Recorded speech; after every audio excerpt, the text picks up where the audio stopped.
BYDFi is a crypto exchange on desktop and mobile where you can spot trade, futures trade, use leverage tokens, and copy the trades of top traders. If you sign up with the link in the description, you get a free $100 when you deposit $100. There's hundreds of crypto available on their spot exchange, as well as a free test account so you can practice futures trading without getting wrecked. BYDFi. Hello everybody, good morning, bit of a later start today, school run and blah blah blah blah blah.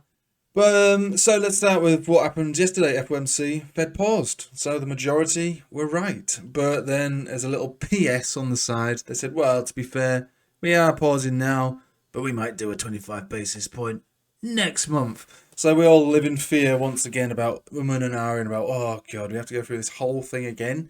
Really? Yeah, of course. This is still going to be the nature of the beast until inflation is, well, probably close to, well, they want it 2%. Seems quite unlikely that you get 2% just, with everything that's going on in the actual world, So geopolitical, supply chain, China, blah, blah, blah. Never mind all the money printing that they're trying to get on top of that they did in 2021, 2020. So look, this is the nature of the beast. However, the charts are looking okay, unless of course we reflect on Bitcoin. In all fairness, Bitcoin has come back down to the bottom of the channel, so it's kind of expected. We're expecting this generally anyway, sideways and down, sideways and down.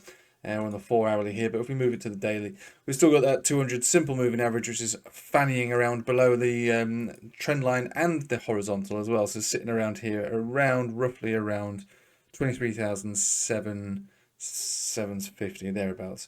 So we'll come back to that. Let's think about the traditional markets, which is where the power is derived from generally, for the most part. And again, crypto under fire, obviously, with the SEC. It's not a good environment for crypto, but for stocks basically and forex, things working okay. We've not got that massive rejection that we were thinking about for euro. In fact, euro is going from strength to strength. Not fizzling out quite yet, and look, there's still things that can happen to this chart. We are at the top of the Bollinger Band as we were yesterday. We had the big move up, reabsorbed back into the band. Today, candle body is looking higher than it was yesterday, so it's actually looking okay. If we take it to a short-term time frame, like a 4-hourly, you can see that actually we've got support on a 200 exponential twice, including this current candle body now.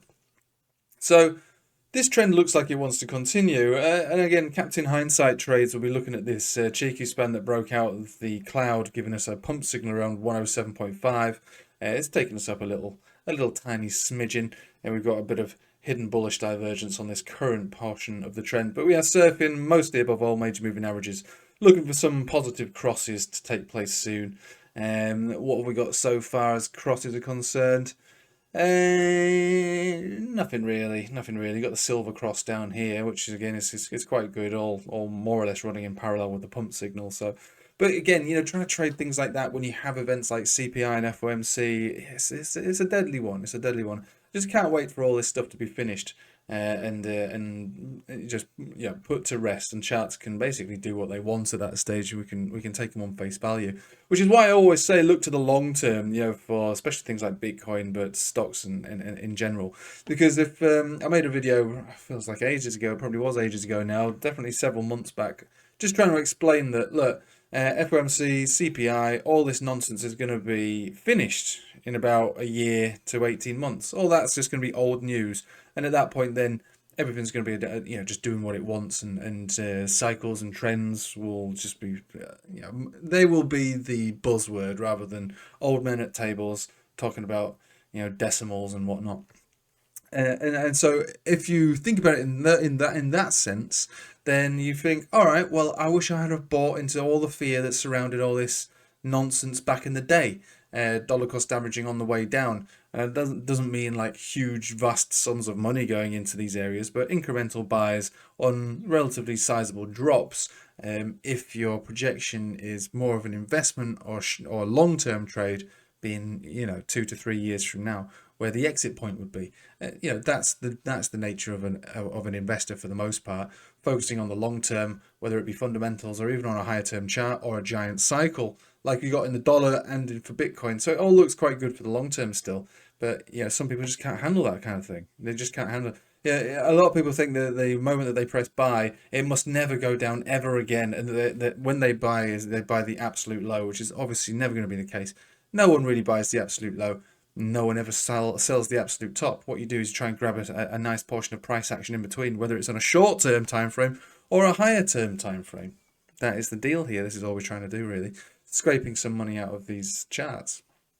So the euro in the very short-term time frames actually looks quite good. We can flip bearish if we break 108 again. So we're basically below the Bollinger Band Center, 21 exponential, 200 exponential, and that would be this portion of the trend ended. But we don't have any bearish divergence on this 4-hourly. So as far as the 4-hourly is concerned, it does look like it wants to make a new local high on this run. Again, you know, the bearish divergence on the money flow index played out on this last piece of pump on the 1-hourly. It's reset now. Looks like it wants to continue up. And again, golden cross retest on the 1-hourly, pumped all the way up. So it does look quite good. Let's have a quick look at stocks. Again, in the pre-market, still looking okay. Rounding up a little bit now on the top on the 1-hourly. So maybe the stocks, we see them come down a little bit. Fresh cross to the negative on the MACD, but still super mega supports all below us on is going to be on all time frames basically. So we might see a bit of a retest of the 4,300, maybe even a little lower than that. But as far as this is concerned, surprisingly strong. Don't really see any reason to see this take a dip or a dive down much lower than I'll probably say back down to 4,200 at this stage now. It does look very good with continuation. It will likely get a bit more stretched if we reach up to 4,500, but until then, I wouldn't really fear this chart. There's nothing really to be scared of. Unless of course you're looking for new entries, obviously. I wouldn't fancy it. Then obviously I told everybody that this is most likely to be the low, to the disgust of the comments. And so far it proves to be okay, to be honest. Even if we were to double bottom around some of these areas later on down the line in the form of a dollar rally, which you might get that, but at the moment it doesn't really look like it wants to rally. It looks like it wants to live within a channel, maybe accumulate, maybe break down. So again, this is just so far a lower high. So revisiting the bottom of this trend back down to 100 flat, maybe that is the destination for the Dixie. We do have a pump signal though on the Dixie, but right now not anything as far as major supports are concerned, I would say, to hold it at this exact level. We'll just have to see how everything materializes. Right, so let's have a look at Bitcoin, and then we can we can, I don't know, go and try and make ourselves feel a little bit better. And look, descending channels break to the up for the most part. More likely, not inevitable, but more likely to break to the up. So we've come back down to the bottom of the channel again. I would think that this is where we find some form of bounce at least. Maybe a bounce that takes us to the top of the channel some point towards the end of this month. Which would maybe bring us back down to the bottom of the channel towards the end of this month, which would then take us back up to the top and a breakout. The reason I say this is the same thing I've been saying this whole time, really. If we extend the 200 simple moving average, which has got this current trajectory coming into the channel around the end of the month, that'll be a nice area of super support backed up by a horizontal and the descending trend of the channel and a very decent moving average to expect a bounce from, like we did on this one, basically a V-shaped recovery after a simple moving average golden cross retest. So look, we live in hope that this is where we that would be the best setup we could get. That will take time, unfortunately. That's going to take another couple of weeks for that to actually come to fruition. If Bitcoin can't hold its pants up at that point and basically decides to just lose the plot and drop down out of all these areas before then it would actually get pretty messy, and you could probably target the lower 20,000s, maybe back down to 21,500 or so, which is kind of roughly around this area here. Whoa, we don't want to be doing that. So yeah, around this zone, which is again sort of the big buy zone that I put in. 20% of my fiat and tether went into Bitcoin at 21,500 after doing a decent trade here, but holding off from leaving it to ride. Just a little skeptical that this was gonna continue on. So I took profit around 19,500, and then like an idiot bought back at 21,500. Never mind, you know, this is trading for you. As it did look at that point then that the market cycle is repeating. But we all know, like I say, crypto is under fire at the moment. You know, the SEC hates crypto, and so with that comes a lack of confidence, which is unfortunate because, you know, like I say, stocks are looking quite good. But do you know what's not looking that good, and is kind of following the same kind of fate? Gold. Gold also broke down below its support yesterday, which is interesting because that is also what Bitcoin's done. So it's yeah, we are correlated. Let's just say that we're correlated. Why isn't gold going straight up, man? Why isn't it doing what we want it to do? So, like, is gold under pressure from the SEC, or is gold just consolidating after a significant run with a very similar chart setup to that of Bitcoin? Big run up, retest of a golden cross. This time wasn't exponential rather than simple. So Bitcoin pulled into its simple moving average. Gold did its exponential onto new local high. Well, for gold, new all-time high, more or less. And then a consolidation. Yeah. There's rhythm to this, isn't there? A very, very significant rhythm to this. So we started up, big move down, golden cross retest, up away, new local high, consolidation, continuing to consolidate. So what's going on here? What's the problem? Is Bitcoin dead? Is gold dead? No, it's not. It's consolidating after a significant rally. Everybody was like, you know, oh, it's crypto, so it's got to die. But no one's saying that about gold. Gold is gold. It's got to die. In a minute, we've got two charts that, you know, they could be overlaid on top of each other, and yeah, they don't match particularly well, but they respect the charts in more or less the same way. Gold being stronger, but the move being lesser. Gold did a 30% move, give or take, from the bottom to the peak.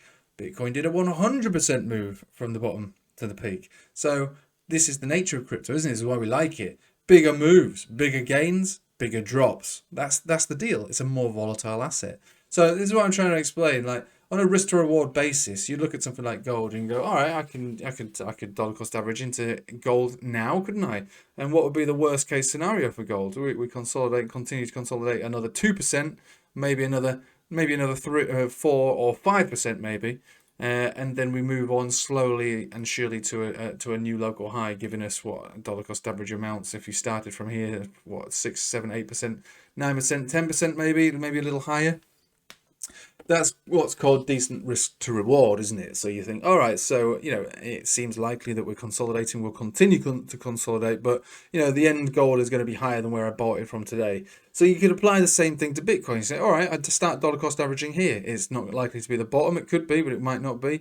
We've got a 2%, we've got a 4%, and we've got a 14 and a 17 to 18%. Okay, fair enough. That's your risk in the short term, dollar cost averaging into it around there. Of course, you could see wicks lower. We could easily go down lower. But yeah, realistically, that's what we'd be thinking about, back down towards the lower 20,000s.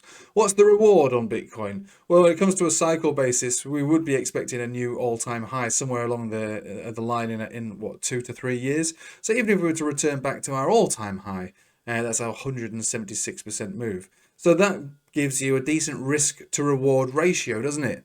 Similar to that of gold.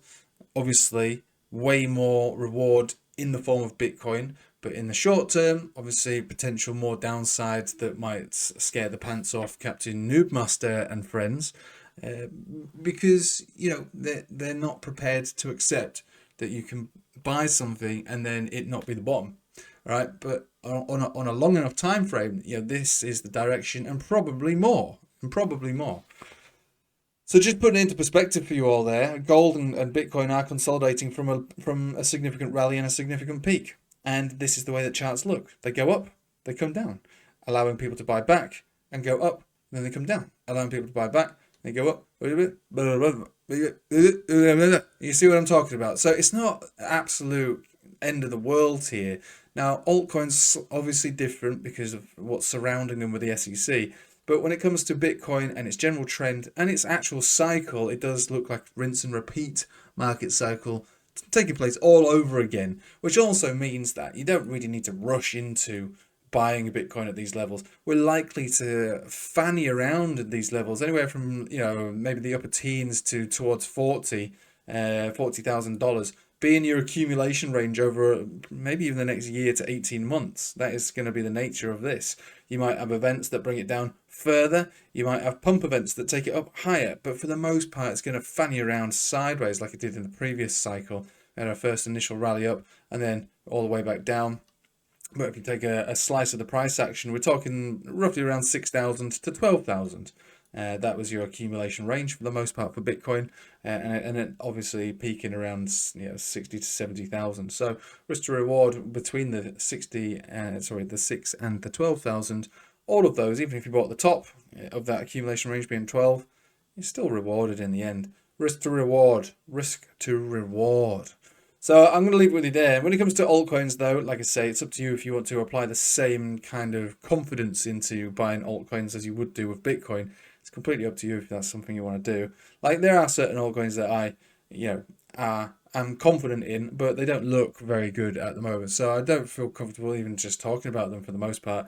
We can look at these things on the Patreon, and even when we do that, we have to call it for what it is. They look awful. They do look awful. So if you have some kind of reason that you want to buy into it, there is on a fundamental basis, or there is some kind of cycle involved that you think is worthy of taking note of, then fine. But they're currently wrecked city without any without any real idea of reprieve, to be honest with you. And if we assume that Bitcoin can come down to the lower 20s, maybe even into the teens for a little short period of time, you're gonna have to add another 20 to, in some cases, maybe even 50% losses on the altcoins from this current point in time right now. But remember the risk to reward. Obviously, the reason people like altcoins is because they moon harder and faster and to go on to significant heights if you've got the right one. That's the problem, isn't it? The risk to reward. Anyway, I'm going to leave it with you there. Hopefully that has made some form of sense in this dump yesterday. Obviously, the Fed have paused. That should have had some positive effect. But as I said yesterday, the market has most likely priced it in. Bitcoin, can't catch a break in this current form. Fed pausing, dollar pulling back, euro moving up, stocks moving up, gold moving down. What's going on? Market pricing it in effectively, really. And stocks generally rallying off their own confidence in things like AI and general tech. So, people don't want to be stuck in cash with a depreciating dollar, so they're putting it into first of all, AI, tech, and value stocks. Gold is consolidating, so Bitcoin consolidating. The market isn't that simple. Obviously, the market is a very intricate balancing act, and at the moment there seems to be a reshuffle from commodities, which like gold, oil, Bitcoin, they're all coming down, whereas certain things are having a mania phase, like AI, for instance. Anything AI driven is looking good. You look at Meta, you look at Tesla, you look at C3 AI, which we're loving. Which I'm loving, obviously, one of a big position in that. They're all having a great time, and they've benefited from this pause. But commodities, not so much. In fact, the commodities are down, including Bitcoin. So it's not the end of the world, right? Trust me, it's not the end of the world. If anything, what we're looking at is some kind of rotation event from stocks, value stocks, tech stocks, which might end up going back into commodities again, which is similar to the same way that we played the Everything Bounce Part 1 like a year ago. This is how we did. That's how we dealt with that. Commodities were rallying super hard, super fast, crazy, and then they reached a peak. And where's that money going to go? A combination of cash and stocks and crypto, which is where they went. We've got the Everything Bounce. So it looks like we might be looking at some form of rotation event taking place at the moment. We're going to have to wait for stocks to finish that rally, and then maybe they go back into cash, which not the greatest idea if the dollar's depreciating. So maybe they go back into commodities. It's just a theory. But I'll keep you updated as to how that theory unfolds. It's early days at the moment. Right, I'll leave it with you there. Quite a long video. If you made it to the end, please let me know. I appreciate it if you did. Give us a like, subscribe, and take it easy.